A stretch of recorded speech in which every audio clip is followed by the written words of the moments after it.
Londres. Guess which is the world's fastest growing region? According to the World Bank, in 2015, the region that grew fastest at 4.5% was Sub-Saharan Africa, nosing ahead of Asia. The economic development of that continent is one of the unremarked miracles of our lifetimes. Africa has been growing at or near 5% annually throughout the millennium. And behind those growth figures come a transformation in people's lives.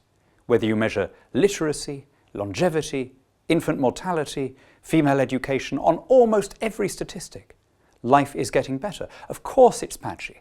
Of course there are differences within countries and among countries, but it is impossible not to be cheered up by the overall picture. Now, what is driving that extraordinary economic growth? Well, we know what it isn't. It isn't government-to-government aid. We've spent billions over decades with negligible effect handing money to African governments. No, what's really driving this miracle, the thing that's really transforming lives, are these. Mobile telephones and other technological advances that are driven unapologetically by the profit motive of the company concerned. Now, for a lot of people, that profit motive kind of taints the outcome. Even if they grudgingly can see that the productivity gains are there and are far greater as a result of private enterprise than of charity, they still feel kind of that the whole thing is a little bit dirtier.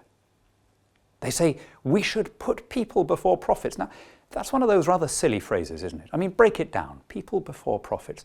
How can profits exist other than with and through people? Right? Profits are not some disembodied numinous entity that exists separately from the population.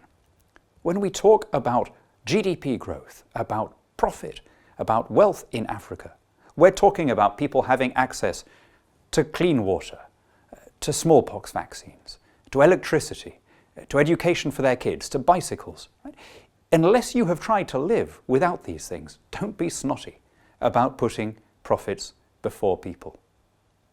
What is it then that we can do? I mean, if government-to-government aid has been ineffective, if the investment, the opening to world markets, has been raising living standards, what can we in wealthy countries do to assist the development of Africa in particular and the third world more widely? Well, you know what? Here's something that wouldn't cost us a penny. We could replace our protectionist agricultural policy with a simple acreage-based grant to allow our farmers some income, but without keeping out foreign competition, without, in other words, barring our markets to the one thing that Africa tends to be good at exporting, namely agrarian surpluses. And here's the really good news. Not only would it not cost us a penny, it would make everybody better off. Just as the African farmers would be better off, so European consumers would be better off, and as food prices fell in Europe, so there would be a knock-on effect that would boost the productivity of the entire economy. In fact, the only people who'd really lose are the officials and bureaucrats who administer the common agricultural policy, which of course is why it hasn't happened.